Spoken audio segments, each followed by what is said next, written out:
Haleluya, senang kembali berjumpa dengan Bapak Ibu sekalian untuk memberitakan firman Tuhan yang dahsyat dan luar biasa. Dan topik kita kali ini adalah hanyut di bawah arus. Dari kitab Ibrani pasal yang kedua, ayat yang pertama. Karena itu harus lebih teliti kita memperhatikan apa yang telah kita dengar, supaya kita jangan hanyut di bawah arus. Nah, saudara yang dikasihi Tuhan, saya pernah punya pengalaman melihat rekan saya sendiri hanyut dibawa oleh arus sungai yang deras. Kawan saya itu mencoba untuk berenang untuk dia bisa menyelamatkan diri dari arus itu, tapi dia nggak mampu. Nah, puji Tuhan ada sebatang kayu yang bisa menahan dia sehingga bebas dari kebinasaan. Nah, saudara yang dikasihi Tuhan, semua kita, semua orang, ketika kita jauh dari Tuhan, ketika kita belum percaya kepada Yesus, kita semua adalah orang-orang yang hanyut di bawah arus. Kita hanyut di bawah arus dunia ini sehingga menuntun kita kepada murka Allah, sehingga menuntun kita kepada kebinasaan. Kita hanyut di bawah arus kenikmatan dunia sehingga tujuan kita bukan lagi mencari Tuhan. Tujuan kita hanya mencari apa yang menyenangkan buat kita, mengumpulkan sebanyak-banyaknya buat kita. Kita hanyut di bawah arus penderitaan dan pencobaan sehingga hampir kita nggak mampu menjalani hidup ini, dan kita berkata, Tuhan, saya nggak sanggup lagi. Makanya ada lagu pujian yang berkata, di tengah ombak dan arus pencobaan hampir terhilang tujuan arah hidup. Kita hanyut di bawah arus dosa yang begitu mengerikan sehingga kita memberontak kepada Allah. Kita hanyut di bawah arus godaan tipuan setan. Karena kita berkata, sadarlah dan berjaga-jagalah, lawanmu si iblis. Sama seperti singa yang mengaum-ngaum, yang berjalan keliling mencari siapa saja yang dapat ditelannya. Nah, tapi puji Tuhan Bapak Ibu dikasihi Tuhan, semua kita yang percaya kepada Yesus, kita diselamatkan dari kengerian arus dunia, dari hukuman yang harus kita tanggung akibat dosa yang kita kerjakan, sehingga kita percaya karena kemurahan Tuhan kita diselamatkan. Nah, tapi Bapak Ibu dikasihi Tuhan, jangan salah.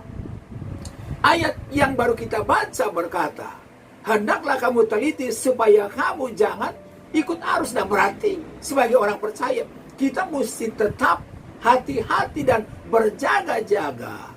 Jangan sampai kita ikut arus dunia. Jangan sampai kita terjebak kembali kepada kehidupan yang lama, sehingga akan menuntun kita kepada kebinasaan.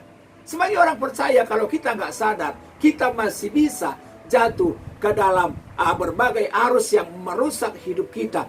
Tetapi puji Tuhan, Alkitab mengingatkan kita, kita dapat menang menghadapinya. Nah, pertanyaannya, bagaimana supaya kita tidak ikut arus dunia? Yang pertama adalah kita harus teliti dalam mendengar. Ayat pertama bilang, supaya kamu teliti mendengar apa yang kamu dengar. Nah, Bapak Ibu dikasihi Tuhan, apa yang kita dengar, itu yang mempengaruhi pikiran dan hati kita.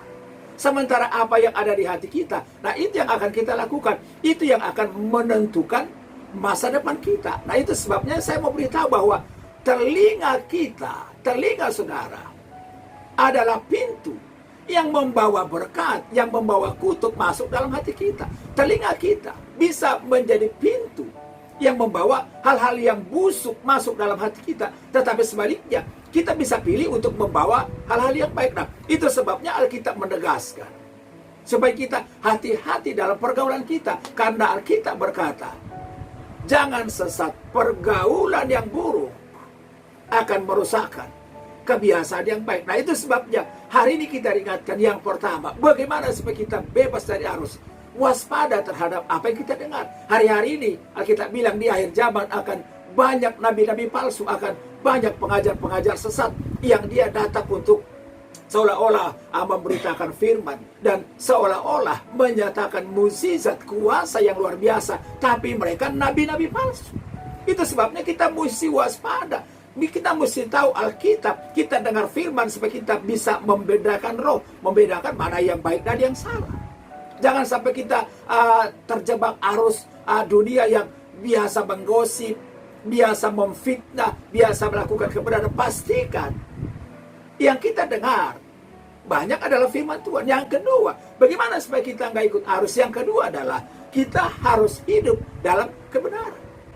Di ayat 2 diceritakan begini, bahwa firman Allah akan tetap berlaku. Memang Alkitab bilang, langit dan bumi akan lenyap, tetapi firman Tuhan akan tetap selama-lamanya. Artinya firman itu iya dan amin. Apa yang tertulis di dalamnya pasti akan Tuhan genapi dalam hidup kita. Kalau Alkitab bilang bahwa setiap pelanggaran-pelanggaran, setiap dosa-dosa yang dilakukan manusia akan mendapatkan ganjaran yang setimpal, maka saya percaya orang-orang yang bermain-main dengan arus kejahatan, satu saat di depan pengadilan Allah, Yesus akan berkata, "Enyah engkau pembuat kejahatan, aku tidak mengenal engkau." Tetapi sebaliknya, kalau kita pilih untuk taat sama Tuhan, saya percaya Alkitab yang berkata kalau kita hidup dalam firman, maka kita akan diberkati oleh Tuhan. Nah, yang ketiga, bagaimana supaya kita bebas dari arus dunia? Yang ketiga adalah fokus mengerjakan keselamatan yang Tuhan beri. Ayat 3 berkata, supaya kita jangan menyia-nyiakan keselamatan yang besar itu. Nah, saudara yang kasih Tuhan, berkat yang luar biasa yang Tuhan berikan buat kita adalah keselamatan.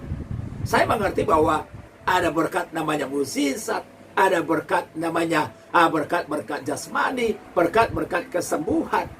Tetapi berkat yang luar biasa adalah keselamatan. Kenapa?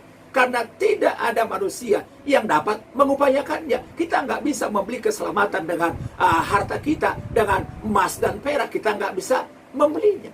Karena keselamatan itu adalah anugerah begitu mahal. Sampai Alkitab berkata, apa artinya seorang memiliki seisi dunia, tapi dia kehilangan nyawanya? Dengar baik Bapak Ibu, Tuhan beri kita keselamatan karena anugerah. Nah, tetapi anugerah yang Tuhan beri bukan anugerah murahan. Jangan mempermainkannya, karena ada orang yang bilang kalau kita sudah diselamatkan, kita bebas saja buat dosa. Jangan salah. Ayat 3 mengingatkan kita, jangan sia-siakan keselamatan itu. Berarti orang yang sudah selamat bisa menyanyiakannya. Makanya Paulus berkata, kerjakanlah keselamatanmu dengan takut dan gentar kepada Allah. Kita masih hidup dalam anugerah Tuhan, tapi kita harus tetap menyenangkan hati Tuhan, mempersembahkan seluruh hidup kita untuk kemuliaan Tuhan. Yang terakhir, yang keempat, bagaimana supaya kita bebas dari arus yang membinasakan. Yang keempat adalah fokus kepada Tuhan Yesus. Alkitab berkata Tuhan meneguhkan kesaksian mereka di ayat yang keempat dengan tanda-tanda dan mukjizat yang luar biasa. Berarti itu meneguhkan kepada kita bahwa Allah kita bukan Allah yang mati, tetapi Allah kita adalah Allah yang hidup, yang berkuasa menggenapi firman-Nya. Berarti kalau dia meneguhkan tanda-tanda, dia Tuhan yang berkuasa. Alkitab berkata Yesus tidak pernah berubah, dulu, sekarang, dan sampai selamanya. Berarti kalau dulu Tuhan menyaksikan kuasanya, kemuliaannya dalam hidup kita, sampai sekarang dia tetap sama. Karena dia Allah yang Immanuel, yang bersama-sama dengan kita. Dia Allah yang memberikan kekuatan kepada kita. Itu sebabnya Paulus berkata, segala perkara dapat kutanggung dalam dia yang memberikan kekuatan kepadaku. Dia yang memberi jalan keluar kepada kita tepat pada waktunya. Karena kita berkata dalam 1 Korintus 10:13, pencobaan-pencobaan yang kita alami cuma pencobaan biasa. Allah setia dan memberi jalan keluar, dan dia yang beserta dengan kita, Allah yang setia. Yang dinyatakan oleh Paulus, bahwa bersama dengan Yesus, kita lebih dari pemenang. Itu sebabnya Bapak Ibu dikasih Tuhan, kalaupun di masa pandemi ini, kita sedang mengalami tekanan, sedang mengalami penderitaan, mungkin ada persoalan dalam keuangan, persoalan dalam rumah tangga, persoalan dalam pekerjaan kita, jangan takut. Allah meneguhkan apa yang dinyatakan dalam firman-Nya. Artinya apa yang Tuhan nyatakan pasti ya dan amin akan terjadi dalam hidup kita. Doa saya, maju terus. Tuhan Yesus memberkati Bapak Ibu. Haleluya.